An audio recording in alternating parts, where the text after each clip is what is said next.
गुजरात विधानसभा चुनाव में बीजेपी की शानदार जीत। 12 दिसंबर को गुजरात में होगा शपथ ग्रहण समारोह। शपथ ग्रहण समारोह में उत्तराखंड के सीएम पुष्कर सिंह धामी भी होंगे शामिल।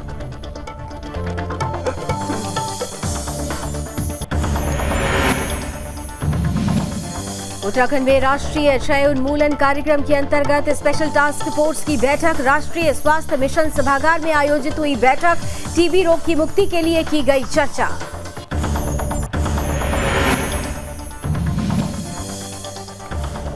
देवभूमि में सड़क सुरक्षा सप्ताह मनाया जा रहा है। प्रशासन की तरफ से दुर्घटनाओं पर लगाम लगाने की बड़ी पहल। एसडीएम ने तहसील कर्मियों को यातायात के नियमों का पालन कराने की दिलाई शपथ।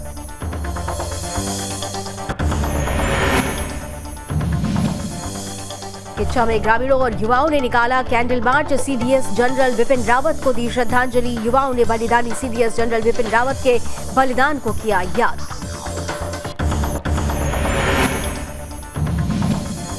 और लाल कुआं में बदलने जा रहा है डेयरी प्लांट। डेयरी विकास विभाग के निदेशक ने लाल कुआं में दुग्ध प्लांट के लगाने वाले स्थान का किया निरीक्षण। अत्याधुनिक प्लांट का कार्य जल्द होगा शुरू।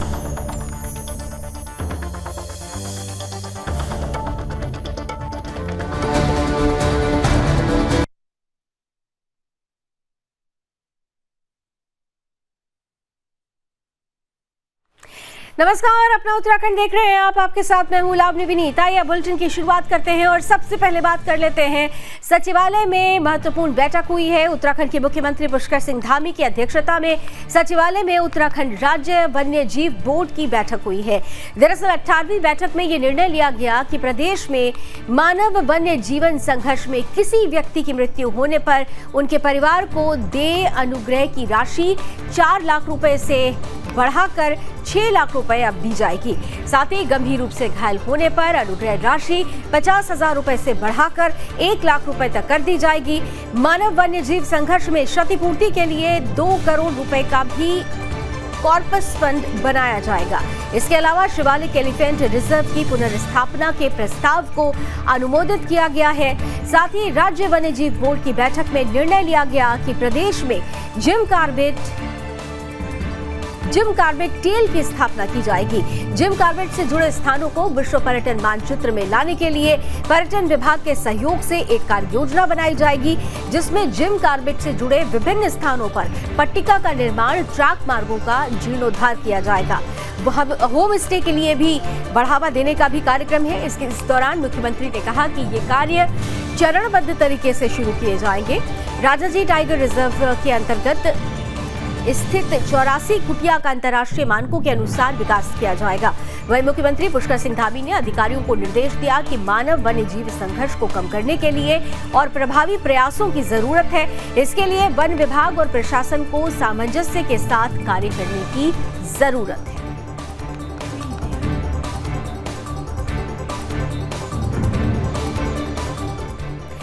इधर गुजरात विधानसभा चुनाव में शानदार जीत के बाद मुख्यमंत्री भूपेंद्र पटेल ने शुक्रवार को मंत्रिमंडल सहित औपचारिक रूप से इस्तीफा दे दिया। भूपेंद्र पटेल 12 दिसंबर को दोबारा मुख्यमंत्री पद की शपथ लेंगे। नई सरकार का शपथ ग्रहण समारोह 12 दिसंबर को होना है। प्रदेश के 18वें मुख्यमंत्री के रूप में वो शपथ लेंगे। शपथ ग्रहण समारोह में पीएम मोदी की उपस्थिति होगी। वहीं नए मुख्यमंत्री के शपथ ग्रहण समारोह में उत्तराखंड के मुख्यमंत्री पुष्कर सिंह धामी भी शामिल होंगे। दरअसल पुष्कर सिंह धामी कल गांधीनगर पहुंचेंगे और मुख्यमंत्री के शपथ ग्रहण समारोह में शामिल होंगे। शपथ ग्रहण समारोह को लेकर तैयारियां जोरों से चल रही हैं।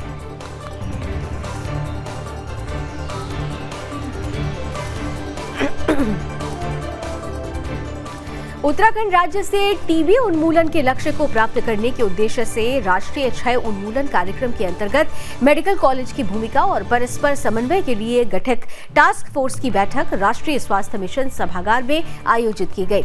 अपर सचिव स्वास्थ्य श्रीमती अमनदीप कौर की अध्यक्षता में बैठक आयोजित की गई।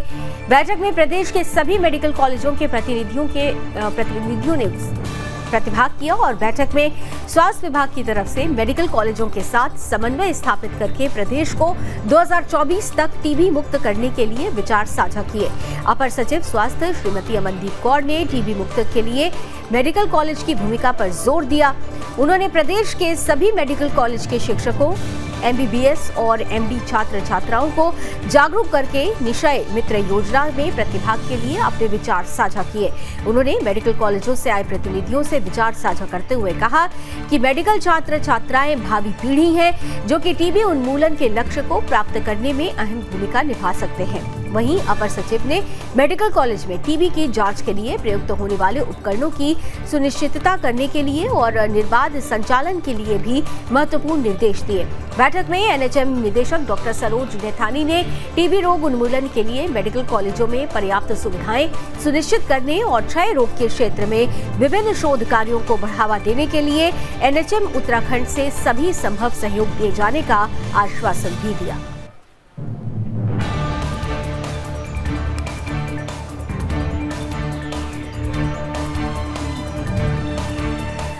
प्रदेश भर में लगातार बढ़ रही सड़क दुर्घटनाओं को देखते हुए उस पर लगाम लगाने और यातायात के नियमों का पालन कराए जाने को लेकर सड़क सुरक्षा सप्ताह मनाया जा रहा है। इसी कड़ी में खटीमा तहसील परिसर में भी SDM रविंद्र बिष्ट के नेतृत्व में सभी तहसील कर्मियों को यातायात के नियमों का पालन किए जाने की शपथ दिलाई गई। इस अवसर पर खटीमा तहसीलदार शुभांगिनी सहित समस्त तहसील कर्मी मौजूद रहे, जिन्होंने यातायात के नियमों का 100% पालन किए जाने की शपथ के साथ ही अन्य लोगों को भी यातायात नियमों का पालन कराए जाने के लिए जागरूक करने का संकल्प लिया। वहीं खटीमा के SDM रविंद्र बिष्ट ने इस अवसर पर मीडिया से बातचीत करते हुए कहा कि प्रदेश में यातायात नियमों के उल्लंघन के चलते सड़क दुर्घटनाओं का ग्राफ लगातार बढ़ रहा है।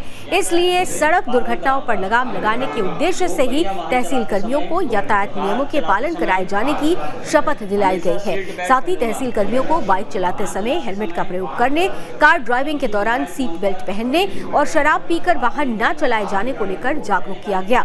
इसके साथ ही उन्होंने समय समय पर यातायात नियमों की प्रति आमजन को जागरूक करने और सड़क परिवहन नियमों का उल्लंघन करने वालों के खिलाफ चालान की कार्रवाई किए जाने की भी बात कही है।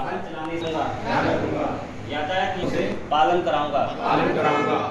जो इस बार चल रहा है अभी हमारे यहाँ पर, उसके में सब लोगों को जागरूक किया गया कि यातायात के नियमों का पालन करेंगे और सड़क से जो दुर्घटनाएं होती हैं उसको कैसे कमी लाएंगे। इसमें इसी के क्रम में हमने आज यहाँ पर सारे तहसील कर्मचारियों द्वारा शपथ ली गई है कि हम यातायात के नियमों का पालन करेंगे, दोपहिया वाहन चलाते हुए हेलमेट का उपयोग करेंगे और कार वगैरह चलाएंगे तो सीट बेल्ट का उपयोग करेंगे तथा बिना शराब पीकर गाड़ी का वाहन का संचालन नहीं करेंगे। तो ये सब हम आशा करते हैं कि सभी लोग को ये मैसेज जाए और जो सड़क में दुर्घटनाएं थी जिसमें लोगों की जान जाती है कम से कम। सर, प्रशासन द्वारा समय समय पर जागरूक अभियान भी चलाया जाएगा? बिल्कुल, जागरूकता अभियान अभी चल भी रहा है और हम कई जो इनका क्या बोलते हैं अनुपालन नहीं कर रहे हैं, जो उल्लंघन कर रहे हैं सड़क नियमों का, यातायात के नियमों का, तो उसके खिलाफ हम कार्रवाई चालान निकालकर भी करें।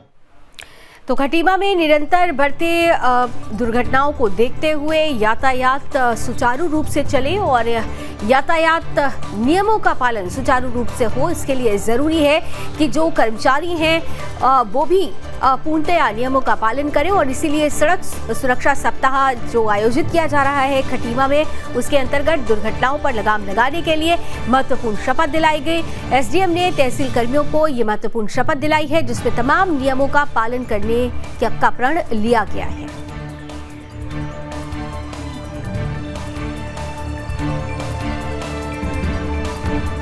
इधर उधम सिंह नगर जिले के किच्छा में दर्जनों युवाओं ने कैंडल मार्च निकालकर पूर्व CDS जनरल विपिन रावत को याद कर श्रद्धा सुमन अर्पित किए।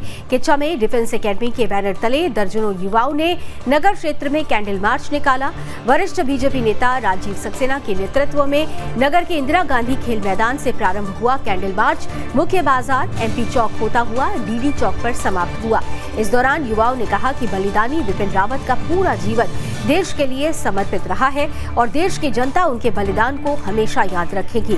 तमाम युवाओं ने कैंडल जलाकर CDS जनरल विपिन रावत को श्रद्धा सुमन अर्पित किए और उनके बलिदान को नमन किया।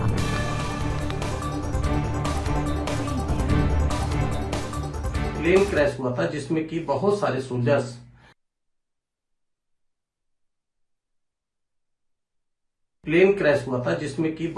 सोल्जर्स की डेथ हो गई थी। और आज ही के दिन जो प्लेन क्रैश हुआ था उसी को देखते हुए आज दर्जनों युवाओं ने मिलकर इंदिरा गांधी खेल मैदान से एक कैंडल मार्च निकाला था, जो कि मेन चौराहे से होते हुए दीनदयाल चौक तक हम लोग कैंडल मार्च निकालते हुए आए थे। दर्जनों जो युवा हमारे साथ में थे, उन लोगों ने अपने कैंडल मार्च के साथ एक देश के प्रति हमारे जनरल बिपिन रावत जी की जो भावनाएं थी उनसे जोड़कर अपने आप को भी उनके आदर्शों पर चलने का आह्वान किया और 2 मिनट का एक मौन रखा। इधर उत्तराखंड डेयरी विकास विभाग के निदेशक और निबंधक संजय कुमार ने नैनीताल दुग्ध उत्पादक सहकारी संघ लालकुआ में अत्याधुनिक दुग्ध प्लांट लगाने वाले स्थान का निरीक्षण किया। इस दौरान जमीन की नपाई भी की गई। निरीक्षण के दौरान उनके साथ दुग्ध संघ के अध्यक्ष मुकेश बोरा भी मौजूद रहे। दरअसल लालकुआ पहुंचे उत्तराखंड डेयरी विकास विभाग के निदेशक संजय कुमार ने नैनीताल दुग्ध संघ में बनने जा रहे 1.50 लाख लीटर दैनिक क्षमता के डेयरी प्लांट के स्थान का निरीक्षण किया। निरीक्षण के दौरान उन्होंने कहा कि केंद्र सरकार की तरफ से 61 करोड़ 74 लाख रुपए की लागत से नैनीताल दुग्ध संघ में बनने वाले अत्याधुनिक प्लांट में विभिन्न दुग्ध पदार्थों का उत्पादन कार्य हाईटेक तकनीक से शुरू किया जाएगा। उन्होंने कहा कि अत्याधुनिक प्लांट का कार्य जल्द शुरू हो जाएगा, जिसे लेकर निरीक्षण किया गया है। साथ ही जमीन की नपाई भी की गई है। वहीं नैनीताल दुग्ध के अध्यक्ष मुकेश बोरा ने कहा कि मुख्यमंत्री पुष्कर सिंह धामी और कैबिनेट मंत्री सौरभ बहुगुणा के संपर्क के उनके सार्थक प्रयासों से नैनीताल दुग्ध संघ को अब तक की सबसे बड़ी ब्रांड मिलने जा रही है।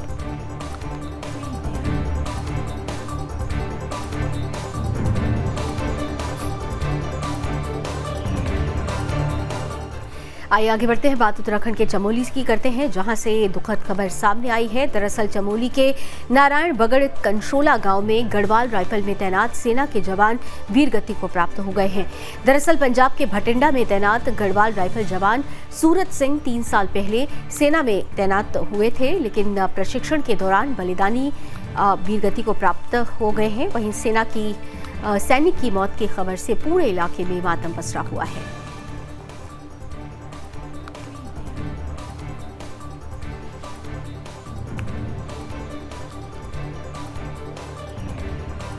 तो गढ़वाल राइफल में तैनात देश के वीर सपूत पिंडर घाटी जहां के रहने वाले हैं, इनमें शोक की लहर है। दरअसल वीर सैनिक के बलिदान की खबर आई, जिसके बाद से ही चमोली में इस पूरे इलाके में सन्नाटा पसरा है, गांव में मातम पसरा हुआ है।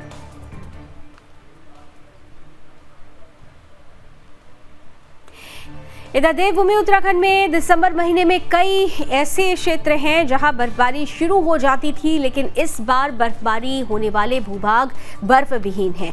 अभी तक बर्फबारी नहीं हुई है और वहीं बर्फबारी नहीं होने के चलते पर्यावरणविद खासे चिंतित हैं।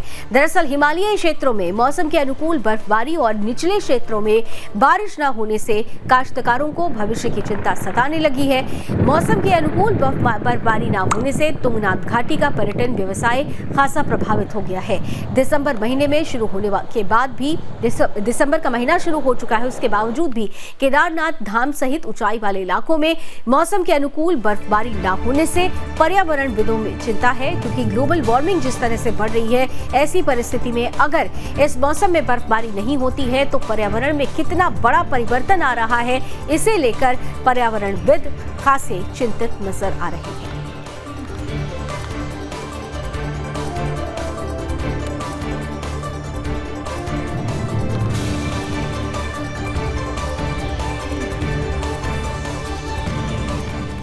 वहीं भारतीय सेना अकेडमी में पासिंग आउट परेड की पूर्व संध्या पर शुक्रवार को मल्टी एक्टिविटी डिस्प्ले शो का आयोजन किया गया, जिसमें पीओपी के रिव्यू ऑफिसर, सेंट्रल कमांड के GOC in chief lieutenant general Yogendra Dimri समेत अन्य सैन्य अफसरों ने यहां पर सहभागिता ली। ऐसे में भारतीय सैन्य अकेडमी IMA से 314 कैडेट्स पास आउट होकर देश की सेना में अफसर बन गए हैं। दरअसल शनिवार को सुबह 9 बजे बतौर रिव्यूइंग ऑफिसर सेंट्रल कमांड के JOC in chief lieutenant general Yogendra Dimri passing out parade की उन्होंने सलामी ली और इसके बाद शनिवार सुबह 8:55 पर मार्क्स काल के साथ परेड शुरू हुई। परेड के बाद निजाम पवेलियन में आयोजित टीपिंग और ओथ सेरेमनी में भाग लेने के बाद सभी जेंटलमैन कैडेट सेना में अफसर बन गए।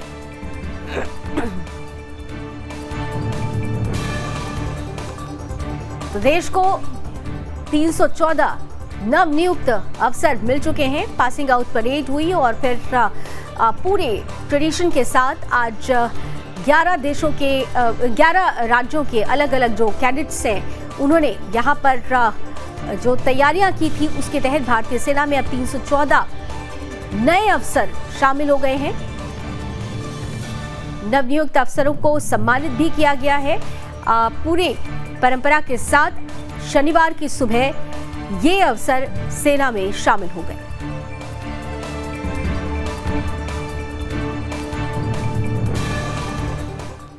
इधर क्रिसमस डे और नव वर्ष को लेकर राजाजी टाइगर रिजर्व में रेड अलर्ट जारी कर दिया गया है। साथ ही पालतू हाथियों से गश्त शुरू कर दी गई है। कर्मचारियों की छुट्टियां अग्रिम आदेश तक रद्द कर दी गई है। राजाजी टाइगर रिजर्व का जंगल आबादी क्षेत्र से सटा हुआ है। दरअसल क्रिसमस और नए साल पर बड़ी संख्या में सैलानी राजाजी टाइगर रिजर्व में जंगल सफारी करने के लिए आते हैं। इसके अलावा राजाजी टाइगर रिजर्व के आसपास के रिजॉर्ट में भी पर्यटक ठहरते हैं। इसका फायदा कई बार वन्यजीव तस्कर भी उठा लेते हैं। पर्यटकों की आड़ में जंगल में घुसकर शिकार करने की घटना को अंजाम देने की फिराक में रहते हैं। इसके मद्देनजर राजाजी में रेड अलर्ट जारी कर दिया गया है। वन्य जीवों की सुरक्षा के लिए हाथियों से गश्त शुरू करा दी गई है, जिसमें पहले दिन मुढाल और घासीराम सेक्शन में गश्त के लिए हाथियों और वन कर्मियों को रवाना किया गया। गश्त का पूरे महीने का रूट भी तैयार कर लिया गया है। अलग अलग टीमें राजाजी के विभिन्न जंगलों में गश्ती कर रही हैं।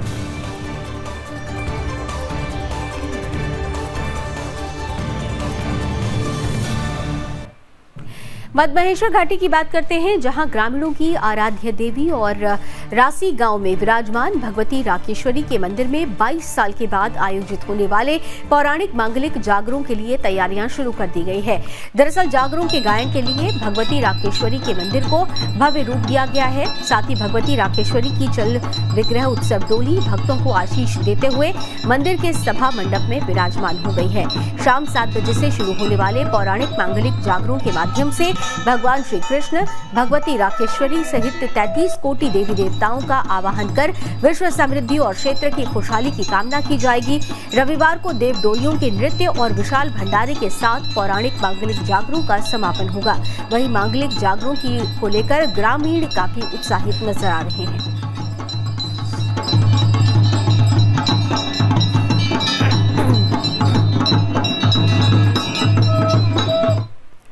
उत्तराखंड के रामनगर की बात करेंगे, जहां स्थित एक रिजॉर्ट चर्चा का विषय बना हुआ है। दरअसल ये रिजॉर्ट पूर्व कैबिनेट मंत्री डॉक्टर इंदिरा हृदयेश के पुत्र की तरफ से संचालित किया जा रहा है। बताया जा रहा है कि उनके पुत्रों द्वारा पूर्व में ये रिजॉर्ट दिल्ली के रहने वाले ऋषभ मित्तल और एक अन्य व्यक्ति को शर्तों के आधार पर लीज पर दिया गया था, जिसमें लीज धारक द्वारा 2 करोड़ रुपए की सिक्योरिटी भी ली गई थी। लीज धारक का आरोप है कि वर्तमान में उसका रिजॉर्ट पर कब्जा है, लेकिन मालिक द्वारा उसका उत्पीड़न करके उसे धमकियां दी जा रही है। इसके साथ ही साथ ये मामला हाईकोर्ट भी पहुंच चुका है। हाईकोर्ट में गया था ये मामला, जिसमें हाईकोर्ट ने लीज धारक के पक्ष में ही आदेश भी किया। फिलहाल मामले में जांच जारी है। देखिए सर, ये रोक रहे हैं, उनके कोर्ट का ऑर्डर भी है सर। प्लीज गेट खोलिए। हम अपनी ड्यूटी कर रहे हैं। गेट खोलिए। मेरी प्रॉपर्टी है, मेरी प्रॉपर्टी है। प्रॉपर्टी नहीं है, मेरी प्रॉपर्टी है। आपको तुम अपना उत्तराखंड के रामनगर की अब बात कर लेते हैं, जहां उस समय हड़कंप मच गया जब एक स्कूल बस के चालक ने एक बाइक सवार को टक्कर मार दी। ये टक्कर इतनी जबरदस्त हुई कि बाइक चालक गंभीर रूप से घायल हो गया, जिसके बाद स्थानीय लोगों ने मामले की सूचना पुलिस को दी। वहीं मौके पर पहुंची पुलिस ने मामला दर्ज करके घायल युवक को इलाज के लिए अस्पताल में भर्ती करा दिया, जहां इलाज के दौरान युवक की मौत हो गई। दरअसल युवक अपने बाइक से ग्राम कानिया से अपने घर जा रहा था और इसी बीच बस चालक की बड़ी लापरवाही से यह हादसा हुआ, जिसमें युवक की मौत हो गई। दरअसल मृतक हिमाचल में पैरा कमांडो के पद पर तैनात था। फिलहाल पुलिस ने शव को पोस्टमार्टम के लिए भेज दिया है और आगे की कार्रवाई जारी है।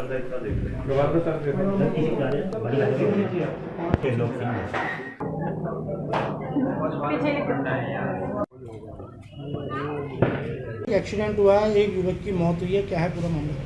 करणपुर इंटर कॉलेज के पास एक स्कूल की बस और बाइक में सुबह आपस में एक्सीडेंट हो गया था, जिसमें लड़के को घायल अवस्था में अस्पताल में लाया गया था और जहां उसकी डेथ हो गई है। और पुलिस ने पंचनामे की कार्रवाई कर दी है और घर वालों के द्वारा अभी कोई तहरीर नहीं दी गई है। जैसी सूरत होगी कार्रवाई अमल में लाई जाएगी। ये सर युवक का नाम तो हिमांशु मेहरा है और ये आर्मी से छुट्टी आया हुआ है घर पे। अभी रिश्तेदारी में इसकी शादी थी तो इसलिए छुट्टी आया हुआ था। ये एक्सीडेंट हुआ आपका करणपुर चौराहे से नीचे जगमोहन पब्लिक स्कूल को रोड जाता है, वहाँ पर स्कूल बस वाले ने इसको टक्कर मार दी, जिससे कि हम इसको हॉस्पिटल लेके आए। हॉस्पिटल में डॉक्टरों ने इसको मृत घोषित कर दिया। उत्तराखंड के मसूरी से अब बात करते हैं, जहां पर चोरी का मामला सामने आया है। दरअसल मसूरी में स्थित राजकीय इंटर कॉलेज में चोरी का एक मामला सामने आया है। कॉलेज में अज्ञात चोरों ने 6 कमरों के ताले तोड़कर अलमारी में रखे कीमती सामान ले लिए और फरार हो गए। बताया जा रहा है कि सुबह के समय जब स्कूल खुला तो स्कूल प्रबंधक और प्रधानाचार्य रवि उनियाल ने साइंस ब्लॉक के सभी कमरों के ताले टूटे हुए देखकर हैरानगी जताई। बताया जा रहा है कि साइंस ब्लॉक पर रखे कीमती सामान पर चोरों ने हाथ साफ कर दिया। वहीं इस मामले में घटना की सूचना मसूरी पुलिस को दी गई, जिसके बाद पुलिस फोर्स मौके पर पहुंची और घटना की जांच शुरू कर दी। घटनास्थल से पुलिस ने चोर की जैकेट, रॉड, गैती भी बरामद की है। फिलहाल पुलिस ने मामला दर्ज कर लिया है और जांच जारी है। और ये घटना आज सुबह जैसे हम क्या है मॉर्निंग में जैसे विद्यालय आए तो विद्यालय एंटर करने में मैं देखा कि भाई वहाँ साइंस लैब के ताले टूटे हुए हैं। अंदर जाके देखा तो सारे जितने भी वहाँ 6 दरवाजे थे सभी के ताले टूटे हुए हैं और अंदर सामान बिखरा पड़ा हुआ है। अलमारियों के लॉक टूटे हुए हैं, ठीक है। और कुछ इसकी जानकारी हम तुरंत क्या पुलिस विभाग को दी थी, पत्रकार महोदय को भी दी गई थी। पुलिस ने मौके पे आके इसकी जांच पड़ताल की और वहाँ पर जो चोरों जिन लोगों ने चोरी की है वहाँ उनके एक जो ताले तोड़ने में हथियार इस्तेमाल हुए, जैसे कुदाल है, रॉड है, उन्होंने अपना जैकेट वहाँ छोड़ दिया, उस तरह है वहाँ छोड़ दिया गया। सामान बिखरा हुआ है इधर उधर और कुछ सामान क्या मेन गेट के पास क्या है पड़ा हुआ कट्टे में बंधा हुआ पाया गया। तो हमको अब वहाँ जांच पड़ताल करेंगे, देखेंगे स्टोर रजिस्टर में देखेंगे कितने का सामान लगभग चोरी हुआ है। कुछ पुराना सामान था, अब हम आंकलन करने के बाद ही बता पाएंगे। इधर दिल्ली में हुए एमसीडी चुनाव में आम आदमी पार्टी को बहुमत मिलने पर खुशी व्यक्त करते हुए आप पार्टी कार्यकर्ताओं ने किच्चा में मिष्ठान वितरण किया। किच्चा के दीनदयाल चौक पर आप कार्यकर्ताओं ने ढोल नगाड़ों के बीच मिठाई बांटकर खुशी मनाई। आप पार्टी के विधानसभा प्रभारी कुलवंत सिंह के नेतृत्व में तमाम कार्यकर्ता दीनदयाल चौक पर एकत्रित हुए। डीडी चौक पर कार्यकर्ताओं ने ढोल नगाड़ों के बीच नाचते झूमते हुए खुशी का इजहार किया। कार्यकर्ताओं ने कहा कि उत्तराखंड में होने वाले निकाय और लोकसभा चुनाव में भी आप पार्टी पूरे दमखम के साथ चुनावी मैदान में उतरेगी।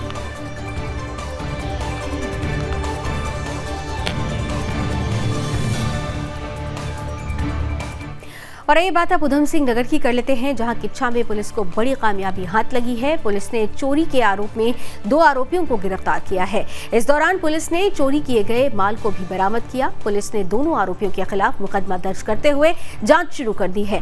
पुलिस सूत्रों से मिली जानकारी के अनुसार बीते 28 सितंबर को किच्छा के टीचर कॉलोनी में हुई चोरी का पुलिस ने खुलासा किया है। अज्ञात चोरों ने एक घर में चोरी की वारदात को अंजाम देते हुए इन्वर्टर बैटरी, रसोई गैस सिलेंडर सहित अन्य सामान चोरी कर लिए थे, जिसके बाद पीड़ित ने थाने में शिकायत की थी। वहीं पुलिस ने मामला दर्ज करते हुए जांच शुरू की और जांच के दौरान पुलिस ने 2 आरोपियों को गिरफ्तार भी कर लिया। फिलहाल पुलिस ने आरोपियों को जेल भेज दिया है और मामले में आरोपियों से आगे की पूछताछ जारी है। 28 तारीख को 28/9/2022 वादी के द्वारा घर से में चोरी करने का मुकदमा दर्ज कराया गया, जिसकी विवेचना एसआई मुमताज नेगी के सुपुर्द की गई, जिसमें काफ़ी पता रसी सुरागसी करके 2 अभियुक्तों को, एक लियाकत है एक अजय है, उनको गिरफ्तार किया गया, जिनके कब्जे से गैस सिलेंडर, चोरी का सामान, इन्वर्टर, बैटरा बरामद किया गया। इसमें लियाकत जो है उसके खिलाफ 3 मुकदमे पहले से ITI में दर्ज है चोरी का और एक टारगेट कैप में दर्ज है और उनको गिरफ्तार करके जेल भेजा गया। इधर उधम सिंह नगर जिले के किच्छा थाने की पुलिस को बड़ी कामयाबी हाथ लगी है। पुलिस ने सूचना के आधार पर कार्रवाई करते हुए 2 आरोपियों को 4 पिस्टल और 3 तमंचे के साथ गिरफ्तार किया है। पुलिस ने आरोपियों के पास से 76 कारतूस भी बरामद किया है। वहीं किच्छा थाने में मामले का खुलासा करते हुए वरिष्ठ पुलिस अधीक्षक मंजुनाथ TC ने बताया कि पुलिस टीम को क्षेत्र में अवैध असलहा तस्करी की लगातार शिकायत मिल रही थी, जिसके बाद पुलिस ने आरोपियों को पकड़ने के लिए जाल बिछाया। वहीं वरिष्ठ पुलिस अधीक्षक ने कहा कि किच्चा पुलिस की टीम ने 2 आरोपियों को गिरफ्तार करते हुए भारी मात्रा में अवैध पिस्टल, कारतूस और तमंचे बरामद किए हैं। फिलहाल आरोपियों को जेल भेज दिया गया है और वहीं इस मामले में पूछताछ भी जारी है।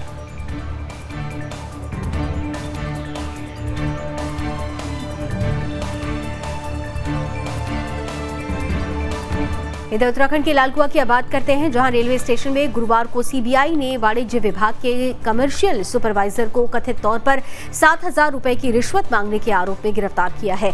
इधर एक अधिकारी ने बताया कि सीबीआई ने रेलवे वाणिज्य विभाग के कमर्शियल सुपरवाइजर राजेंद्र तोमर को गिरफ्तार किया है। पकड़े गए आरोपी को अब अदालत में पेश किया जाएगा। वहीं सीबीआई की तरफ से की गई कार्रवाई से क्षेत्र में हड़कंप मचा हुआ है। फिलहाल मामले में जांच जारी है।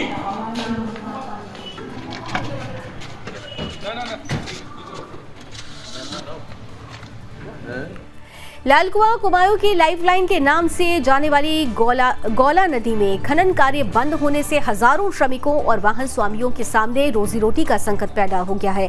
इससे स्वामियों का रोजगार भी बंद हो गया है, साथ ही राजस्व को नुकसान हो रहा है। इसे लेकर गौला नदी में खनन से जुड़े वाहन स्वामी एक प्रदेश एक रॉयल्टी की मांग को लेकर पिछले 2 महीने से आंदोलन कर रहे हैं। दरअसल गौला नदी में हर साल अक्टूबर महीने में खनन कार्य शुरू हो जाता था। वहीं नदी में उत्तर प्रदेश और बिहार के विभिन्न जिलों से आने वाले हजारों मजदूर खनन कार्य करते हैं। खनन से राज्य सरकार को भी करोड़ों का राजस्व मिलता है, लेकिन इस साल गौला नदी में खनन कार्य शुरू नहीं हुआ है। वहीं विभाग ने खनन को लेकर अक्टूबर महीने में ही सारी तैयारियां पूरी कर ली हैं। फिर भी खनन कार्य बंद है, जिसको लेकर वाहन स्वामियों के आगे रोजी रोटी का संकट पैदा हो गया है। वहीं खनन से जुड़े हजारों वाहन स्वामी प्रदेश सरकार से एक प्रदेश एक रॉयल्टी की मांग को लेकर निरंतर आंदोलन कर रहे हैं।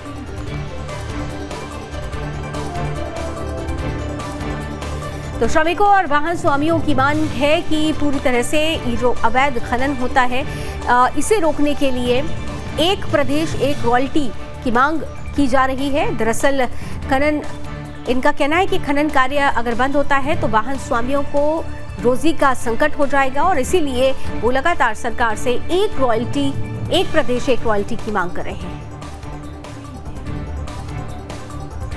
और इसी के साथ अपना उत्तराखंड में अभी बस इतना ही, लेकिन देश और दुनिया की तमाम खबरों के लिए आप जुड़े रहिए सुदर्शन न्यूज के साथ। जय हिंद।